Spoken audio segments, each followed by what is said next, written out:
సిద్దిపేట జిల్లా బీఆర్ఎస్ కంచుకోట. జిల్లాలోని 3 నియోజకవర్గాల్లో బీఆర్ఎస్ ఎమ్మెల్యేలే ఉన్నారు. అలాంటి జిల్లాల్లో కారు పార్టీని కొట్టాలంటే, గెలుపును లాక్కోవాలంటే ఎంత కష్టపడాలో, ఎలా కలిసి ఉండాలో, ఎలాంటి వ్యూహాలు రచించాలో ప్రత్యేకంగా చెప్పాల్సిన అవసరం లేదు. అలాంటిది నేతల మధ్య లుకలుకలు హస్తం పార్టీని ఇబ్బంది పెడుతున్నాయి. పార్టీ వర్గాలకు డీసీసీ అధ్యక్షురాలికి మధ్య రోజు రోజుకు దూరం పెరుగుతోందట. అసలు సిద్దిపేట కాంగ్రెస్ లో జరుగుతోంది ఏంటి? ఆంక్షారెడ్డి తీరుపై ఎలాంటి చర్చ నడుస్తోంది? సిద్దిపేట జిల్లా బీఆర్ఎస్ ఇలాకా. జిల్లాలో మొత్తం 4 నియోజకవర్గాలు ఉంటే ఒక్క ఉస్నాబాద్ లో మాత్రమే కాంగ్రెస్ గెలిచింది. గజ్వేల్లో కేసీఆర్, సిద్దిపేటలో హరీష్ రావు, దుబ్బాకలో కొత్త ప్రభాకర్ రెడ్డి ఘన విజయం సాధించారు. గజ్వేల్ నుంచి గత ఎన్నికల్లో కాంగ్రెస్ తరపున పోటీ చేసిన తూంకుంట నరసారెడ్డి 32,000 ఓట్లకు పైగా ఓట్లు సాధించి 3వ స్థానంలో నిలిచారు. ఆయన కూతురు ఆంక్షరెడ్డి ఇప్పుడు సిద్దిపేట జిల్లా డీసీసీ అధ్యక్షురాలిగా ఉన్నారు. నిజానికి ఓ బీసీ నాయకుడికి జిల్లా అధ్యక్ష పదవి కట్టబెట్టాలని పార్టీ అధిష్టానం ఆలోచించినా తన కూతురికే ఆ పదవి దక్కేలా చక్రం తిప్పారట తూంకుంట నరసారెడ్డి. అయితే విభేదాలు, గ్రూప్ రాజకీయాలతో ఆంక్షారెడ్డికి సవాల్ ఎదురవుతున్నాయని, ఆమె మాట జిల్లాలో అసలు చెల్లుబాటు కావడం లేదనే గుసగుసలు వినిపిస్తున్నాయి. హుస్నాబాద్ నుంచి మంత్రి పొన్నం ప్రాతినిధ్యం వహిస్తున్నారు.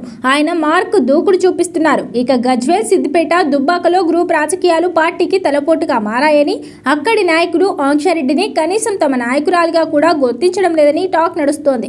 గజ్వేల్లో కేసీఆర్ ను, సిద్దిపేటలో హరీష్ ను ఓడిస్తానంటూ డీసీసీ అధ్యక్షురాలుగా బాధ్యత తీసుకున్నప్పుడు ఆంక్షారెడ్డి భారీ స్టేట్మెంట్ ఇచ్చారు. అయితే గజ్వేల్ తో పాటు దుబ్బాక, సిద్దిపేటలో సొంత పార్టీ నాయకులే ఆమెను పెద్దగా పట్టించుకోవడం లేదట. తన ఆదేశాలను ప్రతి ఒక్కరూ అమలు చేయాల్సిందేనంటూ ఆమె మోనార్కులా వ్యవహరిస్తున్న తీరుపై నాయకులు గుర్రుగా ఉన్నట్లు తెలుస్తోంది. ఇది కేడర్లో అసంతృప్తికి కారణమవుతోందని చర్చ నడుస్తోంది.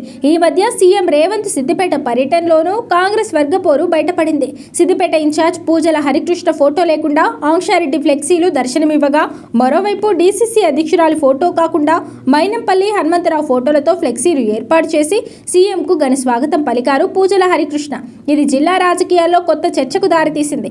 తుంకుంట, మైనంపల్లి మధ్య ఎప్పటి నుంచో విభేదాలు ఉన్నాయి. అయితే ఇప్పుడు మైనంపల్లి వర్గీయులు ఆంక్షారెడ్డి నాయకత్వానికి ఏమాత్రం సపోర్ట్ ఇచ్చేలా కనిపించడం లేదు. ఇక ఆమె దూకుడు కూడా జిల్లా పార్టీ పెద్దలకు, కేడర్ కు మధ్య దూరం పెంచుతుందనే ప్రచారం జరుగుతోంది.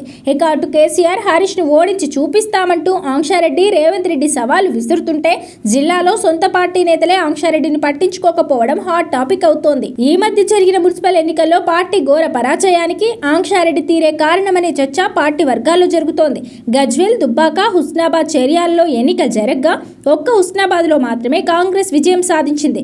మిగతా చోట్ల గులాబీ జెండా ఎగిరింది. డీసీసీ అధ్యక్షురాలిగా అన్ని మున్సిపాలిటీలపై దృష్టి పెట్టి గెలిపించుకోవాల్సిన ఆమె కేవలం గజ్వేల్కే పరిమితమయ్యారనే విమర్శలు వినిపిస్తున్నాయి. తీరా చూస్తే అక్కడ కూడా గెలవని పరిస్థితి.